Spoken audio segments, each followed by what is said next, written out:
I think people underestimate how much energy it really takes to be successful. Being successful isn't like work-life balance and like I work 4 hours a day and I go to the spa and I come home and like, I mean, if you've made it and that's your life, I mean, Right. amazing. Like, congratulations. But if you're still climbing, people underestimate like how much effort it takes to climb and how much effort it takes to get to that next rung. It's a combination of believing in yourself. It's a combination of knowing what your strengths are and applying them. And then it's a combination of just having a sheer force of energy and will to make it happen, you know? And if you do those three things, you'll arrive somewhere. And it may Right. not be where you thought you were going to end up, but you'll arrive eventually. Welcome to And Then I Did This. Prepare to be inspired as we celebrate the unique journeys of individuals who've had the courage to break free and live life on their own terms. Their lives prove that you truly can be free to live your best and most authentic life. Let's get to it. Andrew, welcome to the show. I'm so happy to have you. Tell me a little bit about yourself and what you're up to these days. Lou Ray, thank you so much for having me. It's been a while since we reconnected, but I'm so glad to see you. So, greetings from New York City. I don't live here, I'm visiting, but I now live in Auckland, New Zealand. Wow. And I moved to Auckland in October. In September, I married my wife, who is originally from New Zealand. And we decided we wanted to have a family in New Zealand. And, cool. I've had the chance to visit it before we moved. And, I really wanted to come to New Zealand and use a lot of the skills that I've created in the US from operating businesses, starting startups, and as an investor in startups on the other side of the table. I wanted to bring those talents, those skills, and that network to New Zealand. And so we decided to do it. So that is so awesome.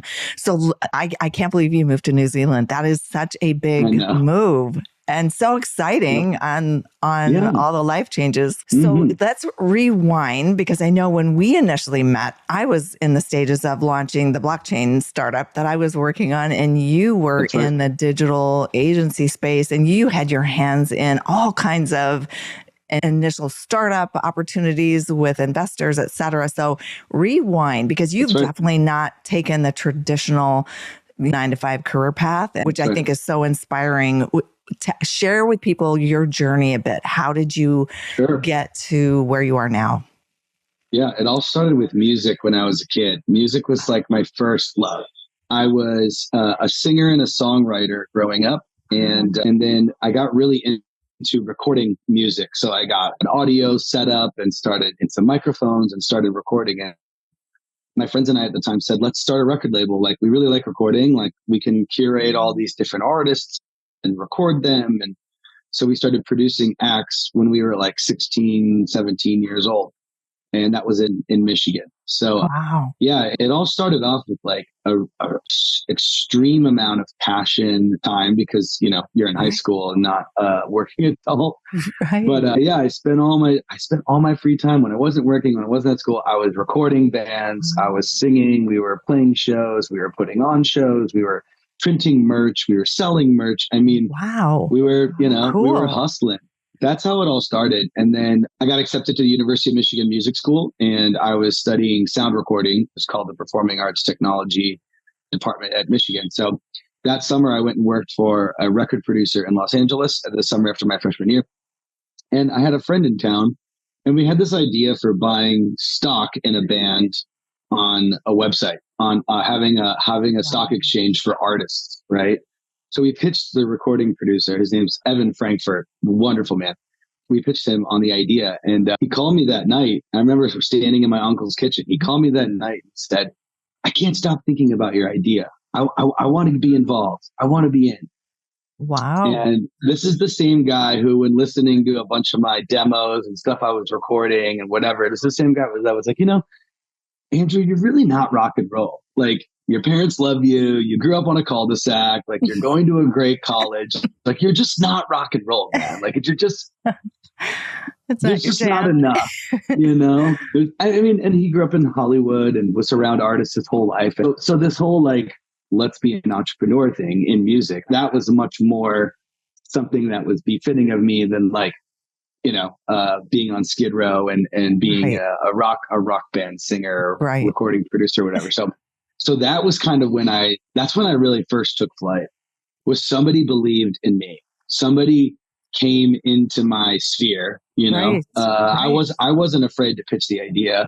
I wasn't afraid to say, hey, like, what if we did something like this? Like, what if this existed? Right. But he was the one that really pushed me. And so that was 2007.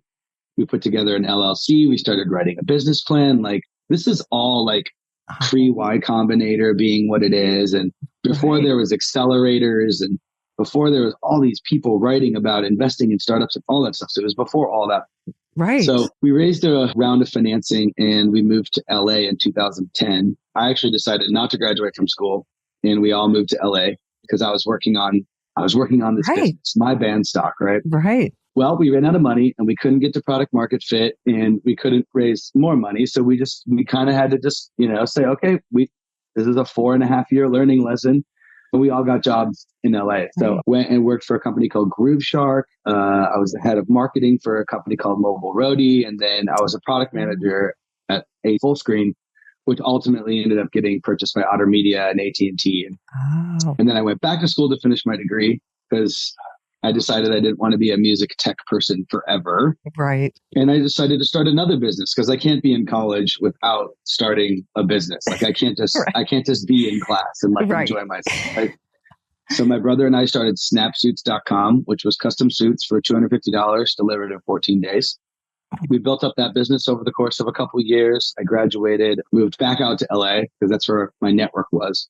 So I said, hey, I'm going to try my hand at this venture capital thing for a while. So I started working for a family office in Los Angeles called Membrane Ventures.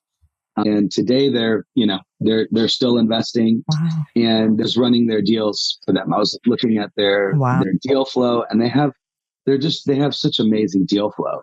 And so I got to see on the investor side of the table what it's like when you're seeing a lot of really, really high-end deal flow. Right. And I said, wow, being an investor is pretty cool. I kind of want to do this over the suit thing. Right. And so I got introduced to Eric Huberman at Hawk Media. At the time, his business was exploding and he was doing some investing as well. So they brought me on board to run their investments at Hawk Media. Oh, very cool. And so that's sort of where we got to when I met you. I was running investments at the media agency and we had our own venture capital fund. So 30 million under management, did that for about 7 years. So yeah, that gets us up to the timeline. I hope I was fast enough. So when you say high-end deal flow, walk through that. Sure. There's deals everywhere. There's startups everywhere, right? But those really, really good entrepreneurs, those really, really good investors, those really, really accomplished, really high-end deals, the ones that people wish they could invest in, but they don't have access to, right?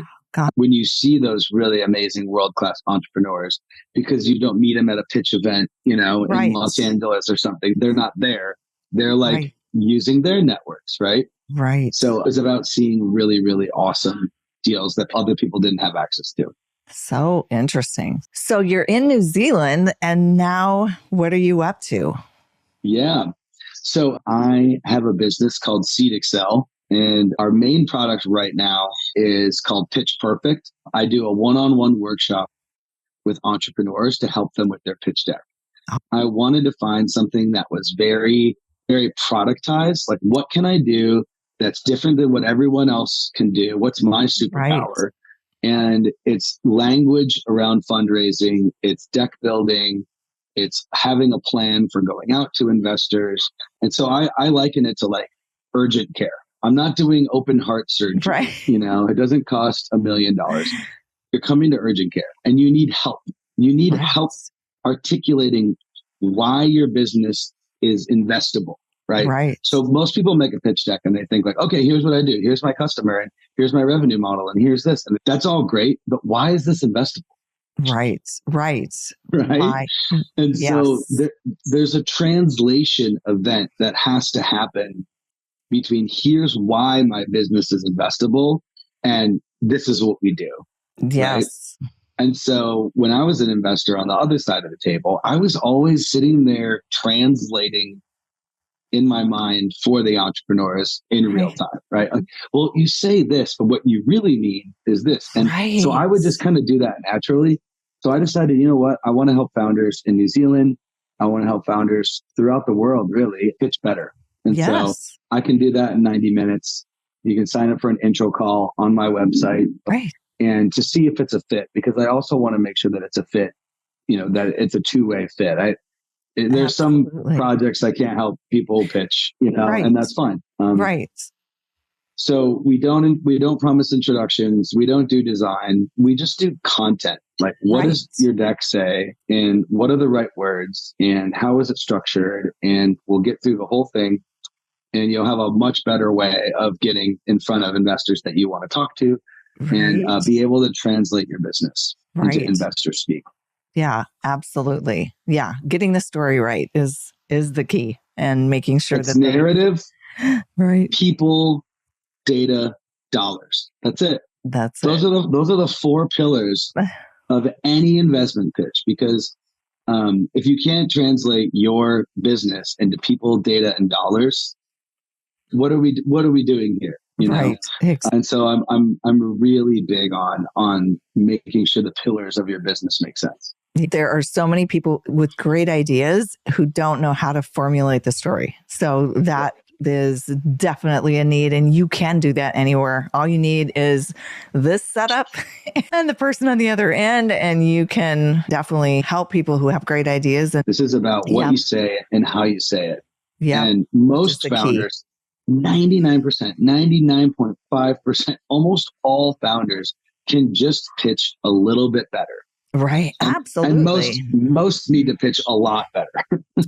That's why I exist. And people get so close to their idea and their concept that they can't see the forest for the trees. So that's the other beauty of, I think, what you're doing. So I'll definitely put a link in the notes below this recording so people can find you easily. There aren't a lot of people that know how to do that. It comes very naturally to me because I've been on the other side of the table. I've also been on the other side of the table as an entrepreneur. And you really need an outside opinion to ask you, okay, so what? The product does this. So what? Yeah, absolutely.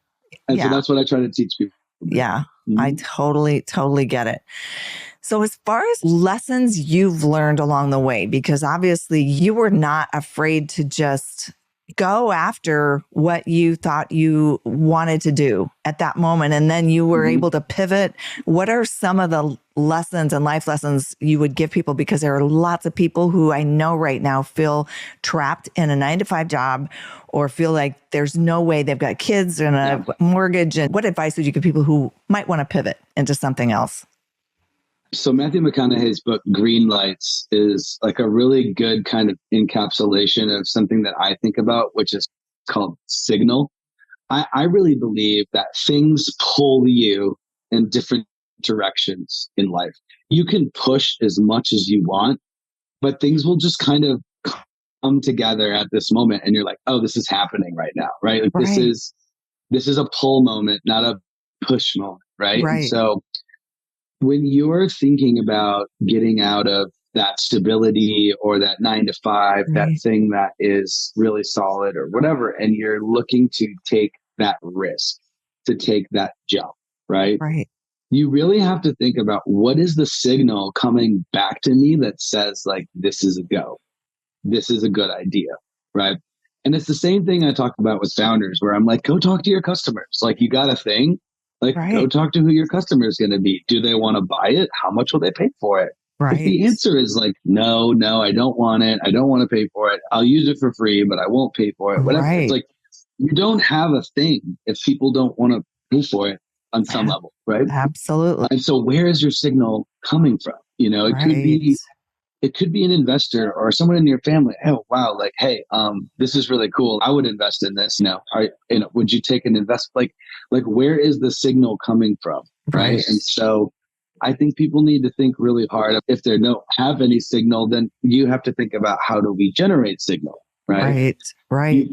You've heard about entrepreneurs that have been relentless with their perseverance towards finding that signal. Right. And that's the difference. They hung in there long enough. They eventually found the right people. They eventually created their own luck because they were in the game long enough. They pushed their way into that signal that then pulled them, right? Right. So that's my advice, is to make sure you're finding that signal, the things that are saying this is the right pathway to be on. Make sure you're listening. Right. Absolutely. Yeah. Because having tunnel vision, I mean, some people can get, to your point, caught up in, oh, I'm just going to do this thing regardless. There's one thing to have persistence.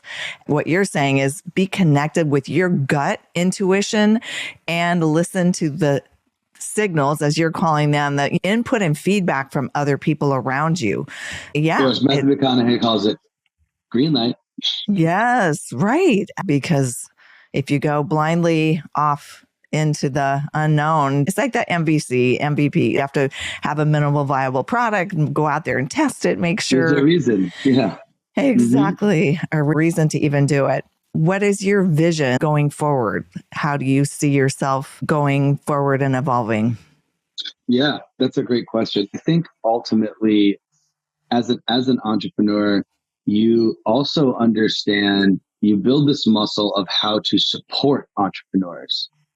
Right. And so they're very different things. There's like, I run my own company, I make my own decisions, I hire and fire my own people, I manage my budget, whatever, right? I close the deals and I create everything, right? And then you have partners and you work with each other.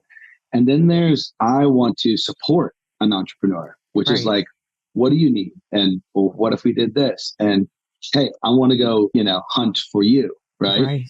And I think that when you're an investor, you really build a muscle, at least I did at my firm, for how to support entrepreneurs directly. And what do we need to do to support them? And how do we make these introductions? And hey, what if we thought about your pricing structure this way? And hey, let's introduce you to this investor or this, corporate entity that could buy from you or whatever, right? So I really feel like I'm on this planet to not only serve entrepreneurs, but also to serve people, and I believe that ideas and businesses, they kind of find you, right? Mm-hmm. So people ask me all the time, like, would you ever start another company again? Would you? And I'm like, if it presented itself to me, absolutely. Do I just have like 1,000 ideas like running around all the time? Yes, for sure. Like, of course, right? But I'm also not trying to generate signal for those ideas. Right. So for me, it's really about, I want to support entrepreneurs in the ecosystem, whether it's working directly for them, whether it's fractionally working for them, whether it's the pitch workshop that I do. I'm dedicating the next 10 years of my life to supporting entrepreneurs. And then after that, we'll see what happens. Right. You never know what kind of signal I might wake up with tomorrow or go to bed with tomorrow or whatever. Right. But I'm in the phase of my life where definitely supporting entrepreneurs right now is what I want to be doing. So cool. It's so needed. When you think back to some of the biggest obstacles or challenges that you have faced on your journey of not going the traditional route, what would you say they were, and what were some things you did to overcome them? Yeah, I think it's funny when you're an entrepreneur. There's so many things that happen existentially or otherwise. I think there's this part of you that has to really believe in yourself long term, right? And that everything's going to be okay tomorrow, even if it doesn't seem okay today. Right. And then you just have to rigorously apply yourself, burning the candle at both ends, doing everything you can to keep it alive, right? And I think people underestimate how much energy it really takes to be successful. Being successful isn't like work-life balance and like I work 4 hours a day and I go to the spa and I come home and like, if you've made it and that's your life, amazing. Like, congratulations. But if you're still climbing, like people underestimate like how much effort it takes to climb and how much effort it takes to get to that next rung, right? And so it's a combination of believing in yourself. It's a combination of knowing what your strengths are and applying them. And then it's a combination of just having a sheer force of energy and will to make it happen, you know? And if you do those three things, you'll arrive somewhere. And it may not be where you thought you were going to end up, but you'll arrive eventually. I think that those are the three things that I think about with overcoming challenges. Yeah, absolutely.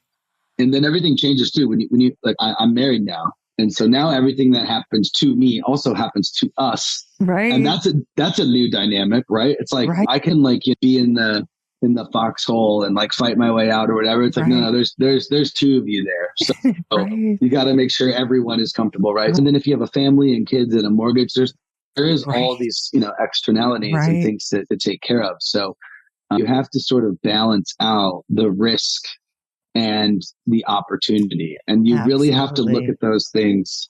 You really have to look at those things critically. And a lot of people, I've been definitely in the past, is you look way more rosy at the opportunity without thinking about the risks involved, right? Right. When you're an investor, that whole framework changes. It's what's the risk here? Right. Absolutely. Not what's the opportunity here. And then when both of those things combine, and you're stoked and you make an investment and you say, okay, I'm comfortable with the risk and I'm comfortable with the opportunity, right? Right. So you have to weigh those things. You have to weigh those things hand in hand. Yeah, absolutely. But you can't be overly opportunistic and you can't be overly pessimistic. You have to be somewhere in the middle. Combining things and see where it goes. Right. Absolutely. And make pivots as they are needed. All of this is so much easier said than done. Of course, I feel like I'm speaking in platitudes, but there are days that I, wish I had a 9-to-5 and said, gosh, I wish I was an executive at a company making X and not being an entrepreneur, right? There are those days. And then there's days where you're like, this is why I love what I do. This is why I am where I am. Things ebb and flow. Yeah, it depends on the day, depends on the situation.